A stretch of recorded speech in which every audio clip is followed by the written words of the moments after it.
Hello friends, welcome back to my YouTube channel. അപ്പോൾ ഇന്ന് ഞാൻ അമ്മേൻ്റെ ബർത്ത്ഡേ ആഘോഷിക്കുന്ന ഒരു ചെറിയ വ്ളോഗുമായിട്ടാണ് വന്നേക്കുന്നത്.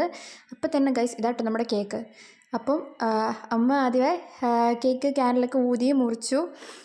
നമ്മൾ കേക്ക് എന്തുവാന്ന് ആർക്കും അറിഞ്ഞുകൂടാ കേട്ടോ ഗൈസ്. അച്ഛനാണ് പോയി വാങ്ങിയിട്ട് വന്നത്, പക്ഷേ കേക്ക് ഏത് ഫ്ലേവറാണെന്ന് ആർക്കും അറിഞ്ഞുകൂടാ. അപ്പോൾ ആദ്യമേ തന്നെ അമ്മയ്ക്കാട്ടോ കേക്ക് കൊടുക്കുന്നത്. അച്ഛൻ്റെ അമ്മയാണ്, നമ്മളെല്ലാവരും അമ്മ എന്നാണ് വിളിക്കുന്നത്. അപ്പം അമ്മയ്ക്ക് കേക്ക് കൊടുത്തു. അപ്പം കേക്ക് എന്തുവാണെന്ന് അറിയാത്തതുകൊണ്ട് കേട്ടോ അമ്മയുടെ മുഖത്ത് ആ റിയാക്ഷൻ വന്ന്. ഏത് കേക്കാണെന്ന് ആർക്കും മനസ്സിലായില്ല.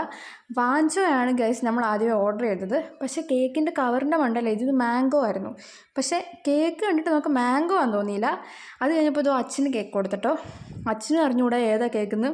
അപ്പം അങ്ങനെ എല്ലാവരും കേക്ക് എന്താണെന്ന് അറിയാണ്ട് നിൽക്കുമായിരുന്നു. പക്ഷേ നല്ല ടേസ്റ്റ് ഉണ്ടെന്ന് പിന്നെ എല്ലാവരും പറയാൻ തുടങ്ങി. അധികം മധുരവും കാര്യങ്ങളൊന്നും ഇല്ലായിരുന്നു. നൈസ് കേക്കായിരുന്നു കേട്ടോ. നമ്മൾ വീടിൻ്റെ അടുത്ത് നിന്ന് എപ്പോഴും കേക്ക് മേടിക്കുന്ന കടയിൽ നിന്ന് തന്നെയാണ് വാങ്ങാറ്. ഞാൻ എൻ്റെ ബർത്ത്ഡേക്ക് പൊതുവെ വാഞ്ചോ, ഇവിടെ ആരുടെ ബർത്ത്ഡേ ആണെങ്കിലും കേക്ക് മുറിക്കും കേട്ടോ. അപ്പോൾ പൊതുവെ വാഞ്ചോ അല്ലെങ്കിൽ റെഡ് ബിയാണ് വാങ്ങാറ്. അപ്പോൾ ഇത് എന്ത് കേക്കാണെന്ന് ആർക്കും മനസ്സിലായില്ല. എന്നാലും പൊളി കേക്കായിരുന്നു ഗൈസ്. പിന്നെ നമ്മൾ അമ്മയ്ക്ക് കഴിഞ്ഞ ദിവസം കൊടുത്ത ഗിഫ്റ്റ് ആട്ടോ. അപ്പോൾ നിങ്ങൾക്ക് ഇതുപോലെയുള്ള വീഡിയോ ഇനിയും കാണാൻ ആഗ്രഹം ഉണ്ടെങ്കിൽ please do like, share and subscribe my channel.